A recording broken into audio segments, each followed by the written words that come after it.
সরস্বতী পূজা। বাবা অনেকে বলে দেখবেন সরস্বতী পূজার আগে কুল খেতে নেই, বলে না? ও বাবা বলে কি না? অনেকে দেখবেন এটাকে বলে ভিত্তিহীন কথাবার্তা, অনেকে বিশ্বাস করে অনেকে করে না।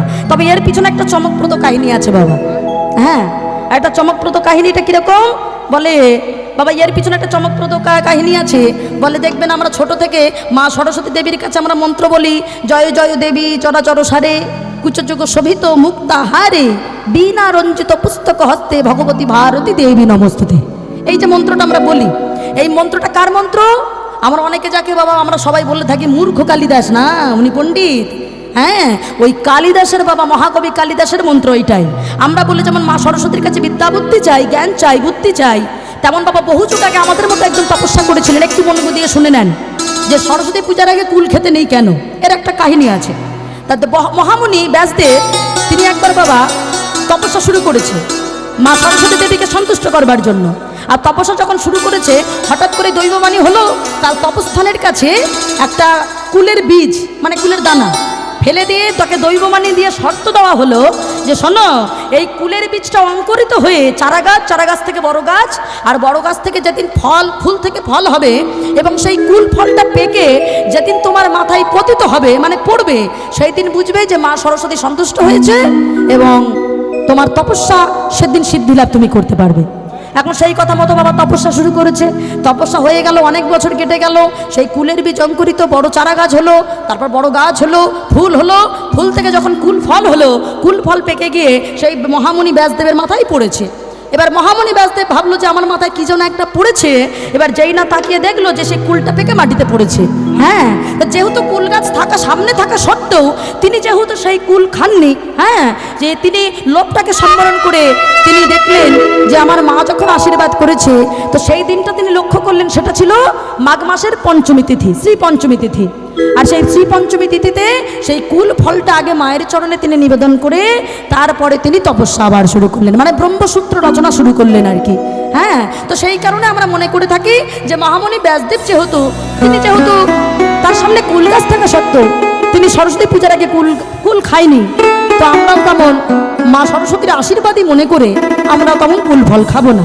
এটা অনেকে ভাবেন, আবার অনেকে ভাবেন দেখবেন যে যদি বৈজ্ঞানিক হিসাবে বিচার করেন আর কি, বিজ্ঞান ভিত্তিকভাবে বলছে মাঘ মাসের মাঝামাঝি সময় দেখবেন কুলটা একটু কষ টাইপের থাকে, তো কষ কুল খেলে বাবা শরীর খারাপ করে, তো একটু বাবা শেষের দিকে হলে কুলটা পরিপুষ্ট হয়ে যায়, তখন খেলে আর ক্ষতি হয় না।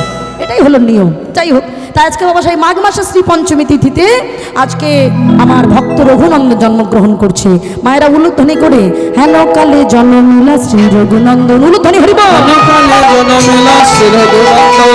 মুকুন্দ দাসের তাহাই আনন্দিত মুকুন্দ দাসের তাহাই আনন্দিত আনন্দ ধরনা রঘুনন্দন জন্ম হলে ধরনা রঘুনন্দনের জন্ম হলে আনন্দ ধরনা।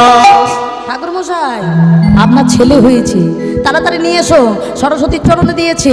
মা সরস্বতীর শ্রী চরণে কইল সমর্পণ, উলুধ্বনি সরস্বতীর শ্রী চরণে কইল সমর্পণ। আশীর্বাদ করো মা, আশীর্বাদ করো মা, আশীর্বাদ করো মা, সংকীর্তন গাইতে পারে আশীর্বাদ করো মা, সংকীর্তন গাইতে পারে আশীর্বাদ করো মা। তুই কানে শোনাইল মধুর হরি নাম, হরি কানে শোনাইল মধুর হরি নাম, মধুর হরি নাম শোনালো, হরি নাম শোনালো, হরি নাম শোনালো। মায়ের কথা শোনার আগে হরি নাম শোনালো, আমার মায়ের কথা শোনার আগে হরি নাম শোনালো। মায়ের কথা শোনার আগে হরি নাম শুনিয়ে দিয়েছে। ও মা, এইখান থেকে আর বেশিক্ষণ নেই, খুব মন দিয়ে শুনুন। ছোট্ট ছেলেটা ধীরে ধীরে বড় হচ্ছে। এখন প্রত্যেক দিন তাকে বাবা নাড়ুতলা সাজিয়ে মন্দিরে যায়, আবার চলে আসে। মায়ের কাছে প্রশ্ন করছি, ও মা, বাবা প্রত্যেকদিন নাড়ুতলা সাজিয়ে মন্দিরে যায় আবার চলে আসে, কিন্তু মন্দিরে কে থাকে গো? বলে বসলো, হ্যাঁ রে বাবা, মন্দিরে থাকে তোর দাদা, আমার বড় ছেলে। ভাবুন, বলতেই পারতো পাথরের বিগ্রহ থাকে, সেটা বলিনি। বাবা, তোর বড় ভাই থাকে যার নাম হলো গোপীনাথ, তুই হলি আমার রঘুনাথ। কিন্তু ও মা, দাদা কিছু খায় না? দাদা প্রত্যেকদিন মন্দিরে যায়, যেমন নাড়ু নিয়ে যায় তেমন নাড়ু নিয়ে চলে আসে, দাদা কি কিছু খায় না? না বাবা। দেখুন মায়েরা, মা বলতে পারতো যে সে পাথরের ঠাকুর খেতে জানে না, মা শিক্ষা দিল অন্যটা। বলছে বাবা তোমার দাদা বড় অভিমানী, তার কাছে অনেক সাধ্য হয়, অনেক কাঁদতে হয়, তবেই সে সেবা করে। ও মা, দাদার গায়ের রং কি আমার মতো ফর্সা? না বাবা, তোমার দাদার গায়ের রংটা একটু কালো, কিন্তু সে বাঁশিটা বাজায় খুব ভালো। কিন্তু 5 বছর হয় না আর মন্দিরে যেতে পারে না। কিন্তু দেখতে দেখতে বাবা সেই মাঘ মাসে শ্রী পঞ্চমী তিথি আসলো, রঘুর বয়স 5 বছর উত্তীর্ণ হয়ে গেছে। একদিন বাবা একটা ছোট্ট ছেলে এসে আজকে মুকুন্দ কবিরাজের কাছে এসে বলছে, কবিরাজ মশাই আপনি তাড়াতাড়ি চলুন, আমার বাবা খুব অসুস্থ, আপনি এক্ষুনি চলুন। হায় হায়, একদিকে গোপীনাথের সেবা, একদিকে আমার মানুষের সেবা, কি করি? ওই তো আমার রঘু দাঁড়িয়ে আছে, আমার রঘুর তো 5 বছর হয়ে গেছে, আমার রঘু পুজো দিতে পারবে। ও বাবা এদিকে আয়, বাবা এদিকে আয়। প্রকট শ্রী খণ্ডবা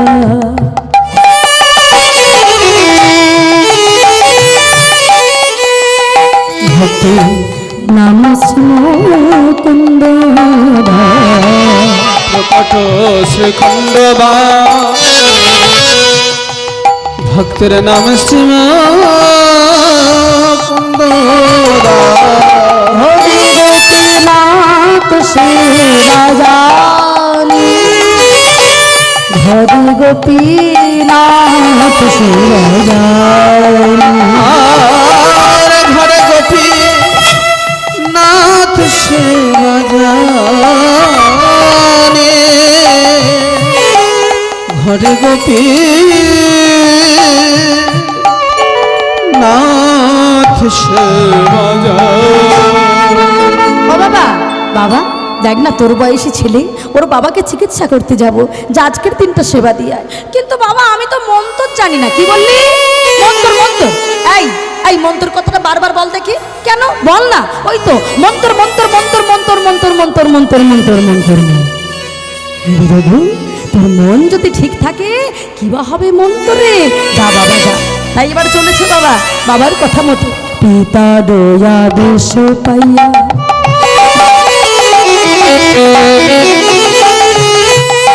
শ্রী রঘুনন্দন জয়া, পিতার আদেশ পাইয়া শ্রী রঘুনন্দনে জয়।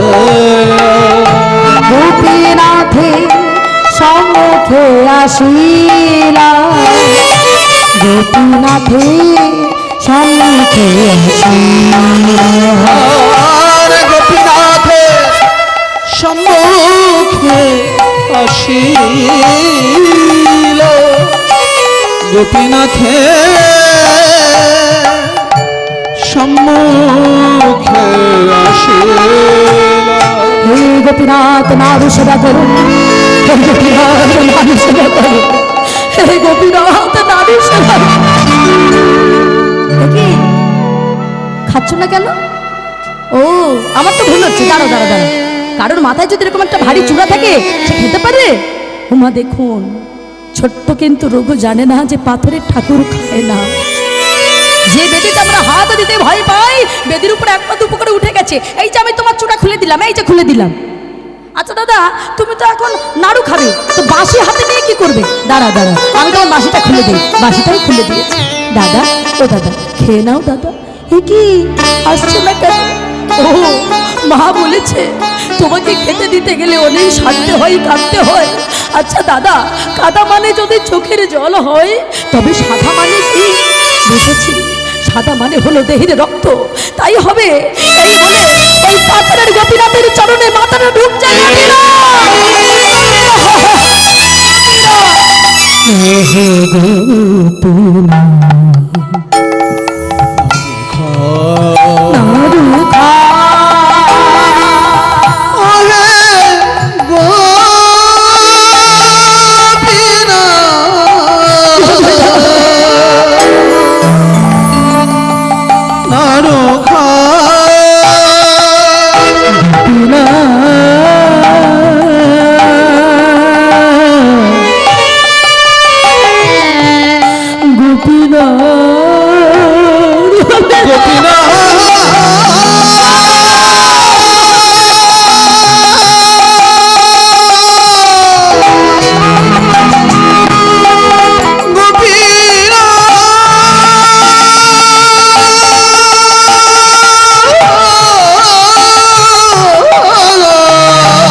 রঘুনন্দন নারদে উল্লধ্বনি উল্লধ্বনি হরি বল হরি বল।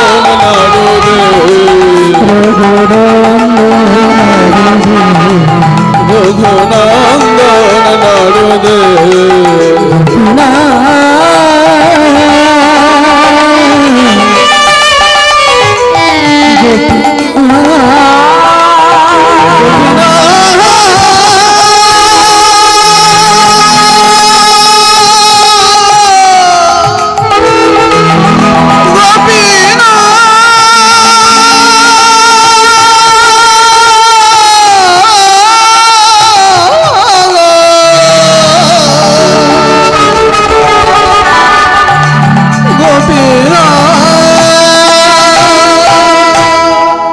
ও দাদা, সেই যখন এলে এত দেরি করলে কেন দাদা, কেন?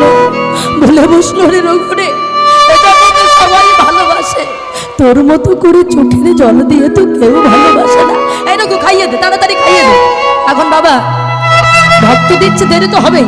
ভক্ত একটা করে দেয়, ভগবান মনে মনে ভাবছে সবাই তো এবার জেনে যাবে, এক্ষুনি মুকুন্দ সরকার আসবে, আমি কি সবাইকে দেখা দেবো নাকি? বাবা ভগবান নিজে হাতে একটা করে চুরি করে খেয়ে নিচ্ছে। এবার সবাই দেখছে, দুইজনেতেই দেখছে বাবা থালার ভিতরে একটাই নাড়ু পড়ে আছে। এবার রঘু চাই, গোপীনাথ যাই হাত দিতে যাবে, রঘু হাতটা ধরেছে, দাঁড়াও। এই জন্য বলি, নাড়ুগুলো যায় কোথায়? সব তুমি চুরি করে করে খাচ্ছ না। শোনো, ওটা আমার বাবার জন্য, খবরদার ওটা খাবে না। যেই বলেছে বাবার জন্য খাবে না, বলছে এই রঘু, এতক্ষণ আমি কিচ্ছু বলিনি, এই শোন, সব নাড়ুগুলো আমি খেয়েছি, ওটা আমার হাতে দে। যেই হাতে দিয়েছে, এই রঘু হা কর। আমি পূজা করতে এসেছি, আমি মন্দিরের ভিতর খাবো না। খাবি না মানে? ভাই হয়ে দাদাকে খাওয়ালি, আর দাদা যদি ভাইকে না দেয় জগতে সবাই কলঙ্ক দেবে না? ও মা, ভগবানও কিন্তু কৌশল জানে। রঘু মুখ বন্ধ করলে কি হবে? ভগবান মুখের এইখানটা চেপে ধরেছে, ও মায়ের এখানে চেপে ধরলে কি হয়? মুখ হা হয়ে যায়, আর যেই মুখ হা হয়ে গেছে নাড়ুখানা দিয়েছে, খা বলছে, খা। খেয়ে নিয়েছে। বাইরে যা, তোর মা বাইরে অনেকক্ষণ অপেক্ষা করছে। বাইরে চলে গেছে, গিয়ে হঠাৎ করে যেই না মায়ের সামনে দাঁড়িয়েছে, খালি বাবা থালা তো, নাড়ু তো নেই। এই রঘু, নাড়ুগুলো কি করেছিস? ও মা, সব দাদা খেয়েছে, দাদা খেয়েছে। ওই হা কর দেখি, হা কর দেখি। বাবা যেই হা করেছে, মুখের ভিতর নাড়ু দেখতে পেয়েছে। ওই তো নাড়ু, ওই তো লেগে আছে। ও মা, বিশ্বাস করো, সব নাড়ুগুলো দাদা খেয়েছে, আর শেষেরটা আমাকে দিয়েছে। এই যখন কথা হচ্ছে, উল্টো দরজা দিয়ে এদিকে আমার মুকুন্দ সরকার এসে উপস্থিত।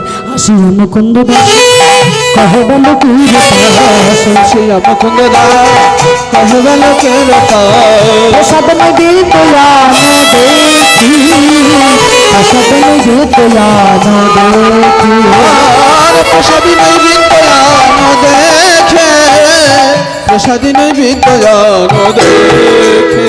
বাবা বলছে প্রসাদ নেই, মা বিশ্বাস করে না, তুমি বিশ্বাস করো না, বলছে তো প্রসাদ নেই, সব তোমার গোপীনাথ খেয়েছে। মাও বকেছে, বাবাও বকেছে। সারা রাত্রে মুকুন্দ সরকার ভাবলো, কোনটা সত্যি আমাকে জানতে হবে, আমাকে আবার পরীক্ষা করতে হবে। পরের দিন নাড়ুর থালা সাজিয়ে বলছো, বাবা আজকের দিনটা যাও দেখি, আর তোমায় কোনোদিন বলবো না। ও বাবা, তোমার গোপীনাথ বড় কঠিন, খুব কাঁদতে হয় বাবা। যাও না বাবা। তোমার মা কেন বকেছে বলো তো? তুমি বাচ্চা মানুষ, ভিতর থেকে দরজা লাগিয়েছিলে তো, আজকে দরজা লাগাবে না, দরজাটা ভিজিয়ে রাখবে। ঠিক আছে, আবার গেছে। ও দাদা, কাল মা খুব বকেছে, আজকের দিনটা খেয়ে নাও, কথা দিলাম আর কোনোদিন আসবো না। ও, আবার কাঁদতে হবে, আবার সাধতে হবে। এই বলে প্রথম দিনকার ন্যায় আবার মাথাটা ঢুকছে। গোপীনা, গোপীনা, গোপীনা, কি আসছো না কেন? ও মা আসবে কি করে? আজকে তো দরজার বাইরে মুকুন্দ সরকার বসে আছে, ভগবান কি আর সবাইকে দেখা দেয়? ভগবান আসছে না, দেখি আসবে না তো, আসবে না তো, দেখি তুমি আসো কিনা। এই বলে মন্দিরের যে জলচৌকি ছিল, ওই জলচৌকি থেকে সমস্ত পুঁথিগুলো নিচে নামিয়েছে, আর গোপীনাথের গায়ের যে উড়ানি ছিল, একটাই উড়ানি খুলে জলচৌকির উপরে উঠে গোপীনাথের গলার উড়ানি নিয়ে এই মন্দিরের কড়ি কাঠির গায়ে বেঁধে গলায় দিয়ে বলছে, গোপীনাথ এই আমি গলায় দিলাম, এবার আমি মরবো। যেই না গলায় দিয়ে ঝুলতে যাবে,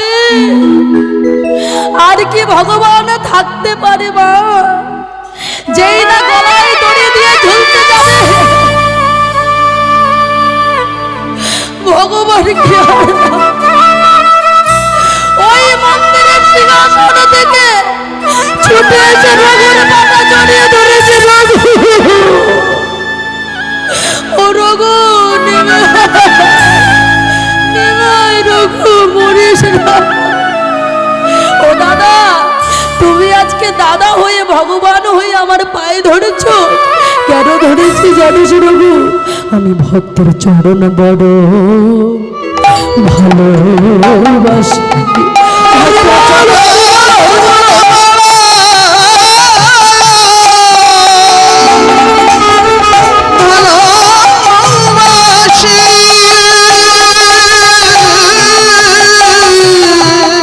ওই সাক্ষী আছে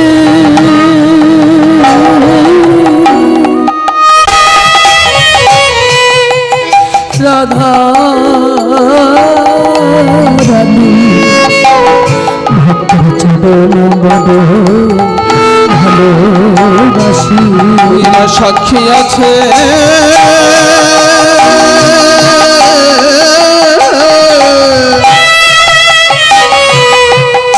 রাধা রানী, ভালোবাসি। হরি বল, হরি বল। সাক্ষী আছে রাধা রানী, ভালোবাসি। সাক্ষী আছে ভালোবাসা, সাক্ষী আছে রাধা রানী, ভক্তের চরণ বড় ভালোবাসে। বলছে না, এই গলায় দড়ি থাকলো, আগে তুমি নাড়ুটা খাও, তারপরে আমি নামবো। ও বাবা, আজকে ভক্তকে বাঁচানোর জন্য আর ভগবান যাই না অর্ধেক নাড়ু মুখের মধ্যে দিয়েছে। মায়েরা একটুখানি, এইটুখানি মন দিয়ে শোনেন। অর্ধেক নাড়ু মুখের মধ্যে দিয়েছে, অর্ধেক হাতে। আর মুকুন্দ সরকার যেই না শব্দ পেয়েছে, তাড়াতাড়ি দরজা খুলেছে। কি আমার যে ভগবান, আজকে কিনা যুগল বিগ্রহ, সে আজকে হাতে নাড়ু, কিন্তু আমি তো পাথর দেখছি, আমি তো কিছু দেখতে পাচ্ছি না। বাবা, তুমি পাথর দেখছো, আমি তো দেখছি আমার গোপীনাথ দাদা ওই দেখো নাড়ু খাচ্ছে এক এক করে। এমন সময় দৈববাণী হলো, তোমার যে নয়নের বিকাশ ঘটেছে তা তোমার বাবার হয়নি, তুমি তোমার বাবার অঙ্গ পরশ করো। আর যাই না বাবার অঙ্গ পরশ করেছে, দেখলেন ভগবান আমার এক এক করে নাড়ু খাচ্ছে। অমনি আছাড় খেয়ে বললে, হে কৃষ্ণ করুণা সিন্ধু দীনবন্ধু জগৎপতি, গোপীশ গোপিকান্ত রাধাকান্ত নমস্তুতে। আজ থেকে এই অর্ধনাড়ু হাতে নিয়ে আমি এইখানেই থাকবো। মায়েরা উলুধ্বনি করি, যদি শ্রীখণ্ডে যান দেখতে পাবেন সেই পাথরের গোপীনাথ এখনো আছে। অদ্ভুত শ্রীখণ্ড করে অর্ধনাড়ু আছে করে, উলুধ্বনি উলুধ্বনি হরি বল। অধনরে আছে করে, দেখে যত ভাগ্যবান জনে, দেখে যত ভাগ্যবান জনে, ওই না দেখে যত ভাগ্যবান জানে, দেখে যত ভাগ্যবান জনে। ভক্তের বাসনায় আজি পূরণ হইল। উলুধ্বনি বাসনায় আজ পূরণ হইল, প্রেমানন্দে বাহু তুলে হরি হরি বল, আনন্দে বাহু তুলে হরি হরি বল, হরি বল, হরি বল, হরি বল, হরি বল। নিতাই গৌর প্রেমানন্দ, হরি বল, হরি বল। হরে কৃষ্ণ হরে রাম।